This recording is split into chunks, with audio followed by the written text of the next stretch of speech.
चलिए साथियों, आज हम आ चुके हैं। ये है क्लास 9 का चैप्टर 1, जिसमें आप लोगों को फर्स्ट ही चैप्टर में मिल जाएगा दो बैलों की कथा। ये हिंदी का है, जिसके लेखक है प्रेमचंद्र जी।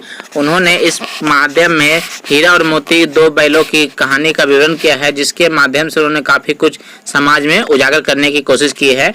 तो इसका क्वेश्चन आंसर समझेंगे और साथ ही साथ इसमें आंसर को जो इसमें जो समस्या आते हैं उसे हम समझाते चलेंगे।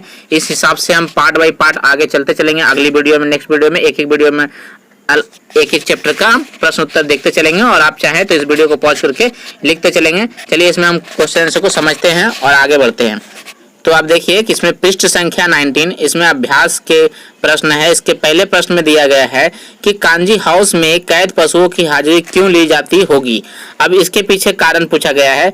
तो साथियों देखिए, इसमें आंसर दिया गया है, कांजी हाउस में कैद पशुओं की हाजिरी इसलिए ली जाती थी ताकि कैद पशुओं की संख्या को पता लगाया जा सके। साथ ही साथ यह भी जानकारी रखा जा सके कि क्या कोई पशु भाग तो नहीं गया या फिर कोई मर तो नहीं गया। इसलिए कांजी हाउस में कैद पशुओं की हाजिरी ली जाती थी।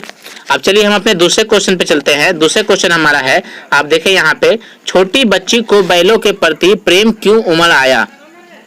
इसमें आप देखिए हमारा जो आंसर है इसमें है, छोटी बच्ची जो है रियल में क्या है, छोटी बच्ची की जो माँ है वो मर चुकी थी। उसे अपने माँ से बिछुड़ने का दर्द को जानती थी कि बिना माँ के जीना क्या होता है। इसलिए जब हीरा और मोती की व्यथा उसने देखी तो उसके मन में भी ये सवाल उठा कि इन्हें भी अपने मालिक से बिछड़ने का दुख है, और उसे लगा कि इन्हें भी मेरी तरह ही दुख है। इसीलिए उनके प्रति छोटी बच्ची के मन में प्रेम उमड़ आया। चलिए अब हम तीसरा क्वेश्चन पे चलते हैं। तीसरा क्वेश्चन देखिए हमारे है, इसमें है, कहानी में बैलों के माध्यम से कौन कौन से नीति विषयक मूल उभर के आए हैं। देखिए नीति विषयक मूल उभर क्या कहते हैं कि हमें क्या क्या सीख मिलती है इस समाज में रहने और जीने के लिए, और जो अच्छी बातें हैं उसी को बोलते हैं हम नीति विषयक मूल। तो इसमें देखिए कि 4 पॉइंट दिया गया है। आप चाहें तो 3 भी लिख सकते हैं या आप बढ़ा के लिख सकते हैं। इस कहानी में जो कुछ उभर के आया है उसे हम समझते हैं। तो देखिए हमारा जो पहला पॉइंट है, पहला पॉइंट में दिया गया है, विपत्ति के समय हमेशा मित्र की सहायता करनी चाहिए। ये सही भी है। आप जब विपत्ति किसी पे आती है तो हमेशा मित्र की सहायता करनी चाहिए। आप इस कहानी के माध्यम से ये कहा गया है। दूसरा है, आज़ादी के लिए हमेशा सजग और संघर्षशील रहना चाहिए। यानी अगर आपको आज़ादी चाहिए तो आपको हमेशा मेहनत करना चाहिए और हमेशा सजग रहना चाहिए कि कब आपको मौका मिले आज़ादी के लिए। तीसरा है, अपने समुदाय के लिए अपने हितों को त्याग करने के लिए तैयार रहना चाहिए। अब इसमें तीसरा जो ऑप्शन दिया गया है कि अपने समुदाय, यानी आप जिस भी समुदाय से रहते हैं या कुछ भी हो, तो उस समुदाय की अगर किसी चीज में भलाई हो और उसमें आपके हित बीच में आ जाते हैं तो अपने हित को त्याग करके समुदाय के बारे में सोचना चाहिए, इसके लिए तैयार रहना चाहिए। चौथा है, आज़ादी बहुत बड़ा मूल्य है, इसे पाने के लिए मनुष्य को बड़े से बड़ा कष्ट उठाने के लिए तैयार रहना चाहिए। आप इसे भारत देश की कहानी पे भी देख सकते हैं कि आज़ादी पाने के लिए भारत की जो स्वतंत्रता सेनानी थे, उन्होंने भी अपनी आज़ादी के लिए काफ़ी संख्या में लोग ने आंदोलन किए, तरह तरह के आंदोलन किए, अपने जान तक दिए। कई लोग तो अपने जान गंवा चुके हैं, तब जाके आज़ादी मिली। तो ये नीति विषयक मूल उभर के सामने आया है, जो तीसरा क्वेश्चन है। चौथा क्वेश्चन हम देखते हैं। चलिए हम चौथे क्वेश्चन पे आते हैं। चौथा क्वेश्चन में आप देखें कि प्रस्तुत कहानी में प्रेमचंद ने गधे की किन स्वभावगत विशेषताओं के आधार पर उनके प्रति रूढ़ अर्थ मूर्ख का प्रयोग ना कर किसी नए अर्थ की ओर संकेत किया है। अब देखिए, गधा जो होता है वो काफी सहनशील होता है, सीधा होता है, उसमें क्रोध नहीं करने की भावना होती है, सुख दुख में समान भावना रहने की उसमें गुण होते हैं। तो प्रेमचंद जी ने कहा है कि इसे आप गधे की बेवकूफ़ी ना समझे, इसे आप गधे की सहनशीलता समझे। वो कितनी समझदार है, कितना सहनशील है। बहुत से लोग सोचते हैं कि गधा बहुत बेवकूफ़ होता है। प्रेमचंद जी ने इसके अर्थ को उल्टा यानी अलग से प्रस्तुत किया गया है, इसके अपोजिट में प्रस्तुत किया है।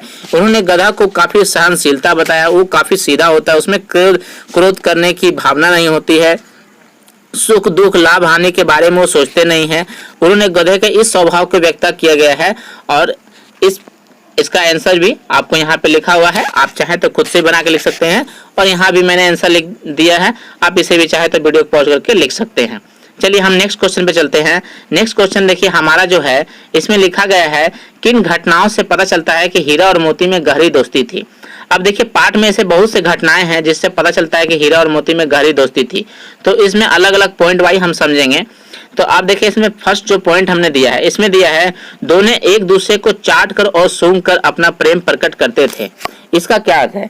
जब हीरा मोती जब भी आपस में प्रेम प्रकट करना होता है या एक दूसरे को सलाहते थे तो एक दूसरे को चाटते थे और सूंघ कर अपना प्रेम को प्रकट करते थे।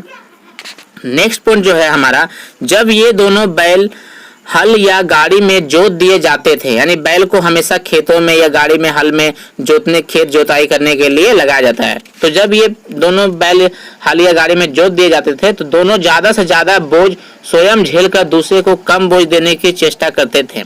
मतलब यह है क्या, हीरा और मोती दोनों सोचते थे कि ज्यादा फोर्स मेरे पे आए, ज्यादा बल मेरे पे आए, मैं ज्यादा काम करूं और मेरे जो सामने सपाटी मेरा जो मित्र है उसे कम बोझ का अभाव हो, वो कम काम करे।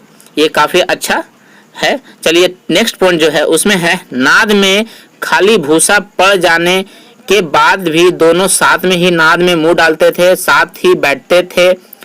एक के मुंह हटा लेने पर दूसरा भी मुंह हटा लेता था। ऐसा जबकि इंसानों में आपको काफी नहीं देखने को मिलता है, लेकिन जानवरों में ऐसा देखने को मिलता है। ये काफी अच्छी बात है। नेक्स्ट है, जब कुछ लोगों ने खेत से पकड़ के ले जाने के लिए दोनों को घेर लिया तब हीरा निकल गया, परंतु मोती के पकड़े जाने पर वह भी स्वयं को बंधक बन गया, यानी वहां पे स्वयं लौट आया। तो ये देखिए क्या हुआ कि वो खुद आजाद हो गया, लेकिन जब देखा कि मेरा दोस्त फंस चुका है तो वो वापस लौट आया खुद के अपने दोस्ती के लिए।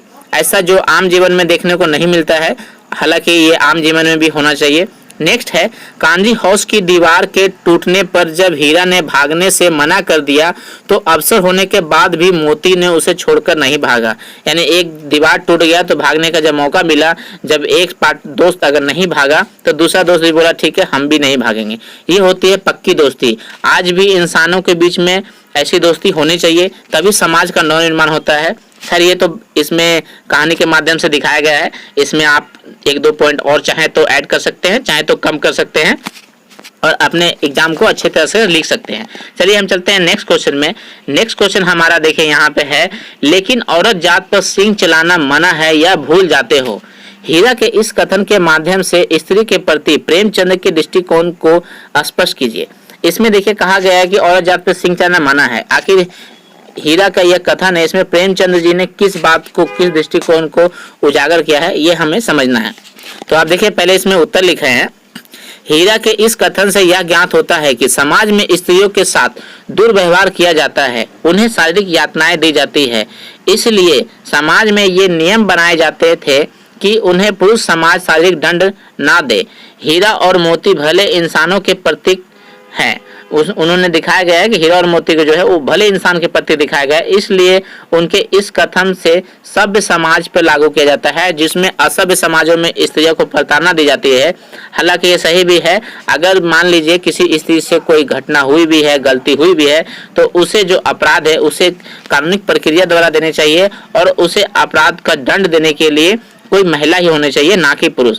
ये सभ्य समाज के लिए है और ये इसमें बताया गया है, जो काफी अच्छी है। आप देखिए हम चलते हैं अपने नेक्स्ट पृष्ठ पे। नेक्स्ट पृष्ठ है पृष्ठ संख्या 20। इसका क्वेश्चन नंबर हम आते हैं 7 नंबर। इसमें कहा गया है कि किसान जीवन वाले समाज में पशु और मनुष्य के आपसी संबंधों को कहानी में किस तरह व्यक्त किया गया है। अब इसमें देखिए कि कहानी में बताया गया किसान जीवन वाले इसमें, तो इसके हम आंसर को चलिए पढ़ लेते हैं जल्दी जल्दी। प्रेमचंद ने किसान जीवन में मनुष्य तथा पशु के भावनात्मक संबंधों को हीरा और मोती दो बैलों के माध्यम से व्यक्त किया गया है। इस कहानी में हीरा और मोती दोनों झूरी नामक एक किसान के बैल थे, यहाँ पे कहा गया है, जो अपने बैलों से अत्यंत प्रेम करते थे और इसी प्रेम से वशीभूत होकर हीरा और मोती अपने मालिक झूरी को छोड़कर कहीं और नहीं रहना पसंद करते थे। उन्हें अपने मालिकों से काफी प्रेम हो गया था। इससे यह स्पष्ट है कि पशु भी स्नेह का भूखा होता है। पशु को भी प्रेम की आवश्यकता होती है। उसे क्रोध और अपमान पाकर भी असंतोष व्यक्त करते हैं। यानी पशु भी चाहते हैं कि हमें हमारा मालिक हमसे प्यार करे, हमसे प्रेम करे, बदले में पशु भी उन्हें प्रेम की भावना ही देते हैं। चलिए नेक्स्ट क्वेश्चन हम आते हैं। हमारा 8वां क्वेश्चन है। इसमें कहा गया है, इतना तो हो ही गया कि 9-10 प्राणियों की जान बच गई, वे सब तो आशीर्वाद देंगे। मोती के इस कथन के आलोक में उसकी विशेषताएं बताएं। अब देखिए इसका विशेषता बताना है कि ये कथन कहा गया है, तो इसमें कहा गया है इसकी विशेषता क्या है। देखिए इसमें 2 पॉइंट मैंने दिखाया है। वह आशावादी है क्योंकि उसे अभी भी यह विश्वास है कि वह इस कैद से मुक्त हो सकता है। मतलब उन्होंने आज़ाद कर दिया, उसे विश्वास है कि हम इस बार आज़ाद नहीं हुए, नेक्स्ट बार आज़ाद हो जाएंगे, हम आज़ाद हो जाएंगे, उसे विश्वास है। दूसरा, वह स्वार्थी नहीं है। पहले तो उसमें आशा था कि हम एक बार आज़ाद नहीं हुए तो अगली बार हो जाएंगे, फिलहाल हमने किसी और की मदद की है। दूसरी बात, उसमें स्वार्थ नहीं है। वह स्वयं भागने के बजाय उसने अन्य सभी जानवरों को सबसे पहले भगाने का मौका दिया, यानी खुद भागना चाहिए। आज के हमारे समाज की प्रवृत्ति भी लगभग ऐसी होती है, लोग खुद के बारे में ज़्यादा सोचते हैं। लेकिन यहाँ पे कहा गया हीरा और मोती के द्वारा प्रेमचंद जी ने कहा है कि इसमें कहा गया कि वो स्वार्थी नहीं है, खुद उन्होंने अपने आप को स्वयं भागने के बजाय दूसरों को मौका दिया, खुद फंस गए लेकिन दूसरों को भगाने का मौका दिया। ये अच्छी भावना है, आज भी हमारे जीवन में भी ऐसी भावना होनी चाहिए। चलिए इसका आंसर हो गया। अब हम चलते हैं हमारे नेक्स्ट क्वेश्चन पे। हमारा नेक्स्ट क्वेश्चन है 9 नंबर। 9 में का और खा करके 2 ऑप्शन है, इसका हमें आशय स्पष्ट करना है। तो पहला का में देखिए लिखा हुआ है, अवश्य ही उनमें कोई ऐसी गुप्त शक्ति थी जिससे जीवों में श्रेष्ठता का दावा करने वाला मनुष्य वंचित है। पहला है। अब इसका हम आशय समझेंगे कि इस के पीछे क्या भावना है बोलने के प्रेमचंद जी के। हीरा और मोती का नंबर का आंसर देखिए। हीरा और मोती बिना कोई वचन कहे एक दूसरे के मन की बात को समझ लेते थे। प्रायः वे एक दूसरे से हंसने की बात सोचते थे। यद्यपि मनुष्य स्वयं को सब प्राणियों से श्रेष्ठ मानता है, किंतु उसमें भी ये शक्ति नहीं है। यहाँ काफी कुछ कहने की बात कही गई है कि देखिए आप इसे भी आंसर में लिख सकते हैं। ये का आंसर है। चलिए अब हम चलते हैं खा में। खा का पहले आप क्वेश्चन देख लीजिए, इसमें इसे आशय स्पष्ट करना है। उस एक रोटी से उनकी भूख तो क्या शांत होती, पर दोनों के हृदय को मानो भोजन मिल गया। यहाँ कहा गया कि एक रोटी से उनका पेट नहीं भरेगा, लेकिन स्नेह से दिया गया वह एक रोटी उन्हें उनका हृदय भर गया, उनका पेट भर गया स्नेह से। तो अभी देखिए इसका आंसर जो है वो भी मैंने लिखा है, आप इसे ही लिखेंगे एग्जाम में अच्छी तरह से, और अपनी भाषा में भी आप चाहें तो लिख सकते हैं। चलिए खा का आंसर देखते हैं। हीरा और मोती गया के घर बंधे हुए थे। गया ने उनके साथ अपमानपूर्ण व्यवहार किया, इसलिए वे क्षुब्ध थे। क्षुब्ध मतलब दुखी थे। परंतु तभी एक नन्ही लड़की ने आकर उन्हें एक रोटी ला दी, एक रोटी खिलाई थी, उन्हें लाकर दी और खिलाई। उस एक रोटी से उनका पेट तो नहीं भरा था, सही बात है, वो काफी इतने बड़े जानवर है, एक रोटी से उन्हें क्या कुछ होगा, उनका पेट नहीं भरा, परंतु उसे खाकर उनका हृदय तृप्त हो गया। उन्हें लगा कि चलिए कोई तो है जो हमसे प्रेम की, तो उस प्रेम के द्वारा वे तृप्त हो गए। उन्होंने बालिका के प्रेम का अनुभव कर लिया और प्रसन्न हो गए कि इस एक रोटी से भी उन्हें पेट भर गया। चलिए अब हम चलते हैं हमारे अगले क्वेश्चन पे। हमारा नेक्स्ट क्वेश्चन है जो 10वां सवाल है। इसमें कहा गया है 10वां सवाल में, गया ने हीरा मोती को दोनों बार सूखा भूसा खाने के लिए दिया, क्योंकि इसके पीछे 4 ऑप्शन दिया गया है। इसमें जो आंसर है वो क्यों है ये भी समझते हैं। का में दिया गया है, गया प्राय बैलों पर अधिक खर्च नहीं करना चाहता था, ऐसा रीजन नहीं था। नेक्स्ट है, गरीबी के कारण खली आदि खरीदने से उसकी बस की बात नहीं थी, मतलब उन्हें ज्यादा भोजन या ज्यादा भूसा खली खरीदने की उसकी बस की बात नहीं थी, ऐसे भी इस कहानी में नहीं कहा गया है। वह हीरा और मोती के व्यवहार से बहुत दुखी था, तो यह सही है, क्योंकि कहानी के माध्यम से जो गया है वो हीरा और मोती के व्यवहार से दुखी हो गया, यानी उसे पसंद नहीं करता था, इसलिए उसने उसे हीरा और मोती को बहुत दुखी व्यवहार से था। नेक्स्ट घा में है, उसे खली आदि सामग्री की जानकारी नहीं थी, ऐसा नहीं था। यहाँ गा का ऑप्शन सही है, वह हीरा और मोती के व्यवहार से दुखी था, इसलिए वह उसे बार बार जो है उसे भूसा खाने के लिए नहीं देता था बार बार, और भूखे रखता था। तो ये हो गया हमारा। अब हमारा नेक्स्ट क्वेश्चन जो है वो है हमारा रचना और अभिव्यक्ति सी। देखिए साथियों, कहा जाता है कि बार बार रचना और अभिव्यक्ति की बहुत बार कहते हैं बहुत से बच्चों, या सुना जाता है कि एग्जाम में ऐसे नहीं आते हैं, ऐसा नहीं होता है। बहुत बार एग्जाम में दिया भी जाता है लेकिन नहीं भी। लेकिन अगर आपको चैप्टर को अच्छी तरह से पढ़ना है, चैप्टर में फुल मार्क्स लाना है, इसे अच्छा समझना है, तो आपको सारे क्वेश्चन आने चाहिए। ये एग्जाम में आता है या ना आता है ये क्वेश्चन पर डिपेंड नहीं करता है, आपको ये डिपेंड करता है कि आपने इस चैप्टर को अगर अच्छे से समझा है तो आज आप इसमें रचना अभिव्यक्ति की तरह 1-2 क्या आप इसके 10 एक्स्ट्रा भी क्वेश्चन दिया जाए, अगर आपसे पूछा जाए तो आप बना सकते हैं। तो इस हिसाब से समझिए। चलिए 11वां नंबर के क्वेश्चन हम देख ही लेते हैं। हीरा और मोती ने शोषण के खिलाफ आवाज उठाई, लेकिन उनके लिए प्रताड़ना भी सही। हीरा मोती के इस प्रतिक्रिया पर तर्क सहित अपने विचार व्यक्त करना है। अब देखिए इसमें आंसर जो है, हीरा और मोती शोषण के विरुद्ध है। वे हर शोषण के विरुद्ध आवाज उठाते थे और सही भी है। गलत के जब भी हो तो हमें आवाज उठाना चाहिए। उन्होंने झूरी के साले गया का विरोध किया तो सूखी रोटी और डंडे खाएं। फिर कांजी हाउस में अन्याय का विरोध किया और बंधन में पड़े। मेरे विचार से उन्होंने शोषण के विरुद्ध विरोध करके ठीक ही किया, क्योंकि शोषित होकर जीने का क्या लाभ है। शोषित को भय और यातना के सिवा कुछ प्राप्त नहीं होता है। यह सही कहा गया है कि हमें हमेशा अपने न्याय के खिलाफ, जो अगर कोई बात ऐसी होती है जो न्याय संगत नहीं होती है, तो हमें न्याय के लिए आवाज उठानी चाहिए, चाहे वो हमारे हित में हो या हमें उसके लिए कोई प्रताड़ना दी जाए, लेकिन हमें हमेशा न्याय का साथ देना चाहिए और गलत के खिलाफ बोलना चाहिए। चलिए हमारा अगला जो क्वेश्चन है, क्वेश्चन हमारा अगला है 12 नंबर 12वां नंबर क्वेश्चन। इससे हम देख लेते हैं। अब इसमें कहा है कि क्या आपको लगता है कि यह कहानी आज़ादी की कहानी की ओर भी संकेत करती है। अब देखिए इस कहानी को आपने पूरा पढ़ा है। अभी देखिए इसका आंसर जो है वो मैंने लिखा है। प्रेमचंद स्वतंत्रता पूर्व लेखक थे, यानी वो जो स्वतंत्रता से पहले के लेखक थे, उनकी रचनाएं में भी इसका प्रभाव देखा गया है। दो बैलों की कथा नामक कहानी में इससे अछूती नहीं है, यानी इस कहानी में भी इसका उजागर किया गया है, इस माध्यम को दिखाया गया है। अब इसमें है, मनुष्य हो या पशु, पराधीनता किसी को भी स्वीकार नहीं है। मैंने पराधीनता मतलब किसी को अपने ऊपर दूसरे का अधिकार स्वीकार नहीं होता है। सभी स्वतंत्र होना चाहते हैं, हर व्यक्ति चाहता है, चाहे कोई जीव जंतु हो, मानव हो या कोई भी हो, हर व्यक्ति चाहता है कि हमें स्वतंत्र हो। प्रस्तुत कहानी की कथा वस्तु भी इन्हीं मनोविचार पर आधारित है। इस कहानी में भी हमें यही सिखाया गया है।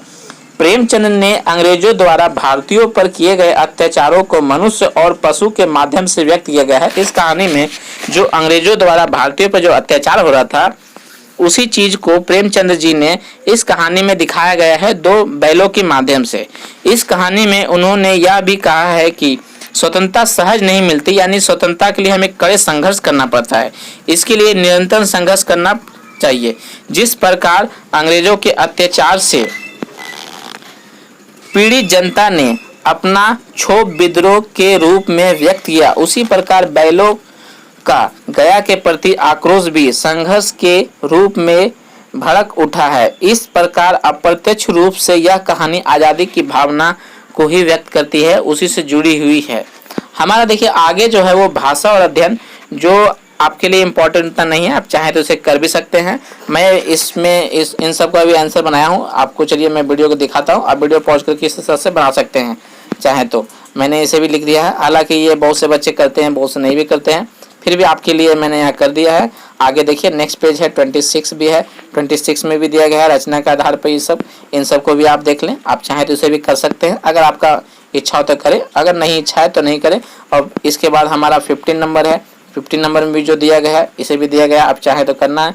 अगर किन्हीं को इन सब भी करना हो तो आप मुझे कमेंट करेंगे, नेक्स्ट वीडियो में मैं इन सब को भी आपको व्याख्या करके बताऊंगा। और आप लोगों से यही उम्मीद है कि आप लोग चैप्टर को ध्यान से पढ़ेंगे।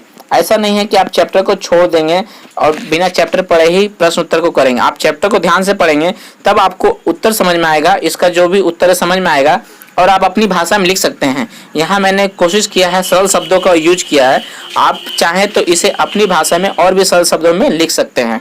चलिए हम फिर मिले किसी और वीडियो में इसके नेक्स्ट चैप्टर के साथ। आप चैनल को सब्सक्राइब करके वीडियो को शेयर करें, सभी बच्चों को इसकी जानकारी मिल जाएगी।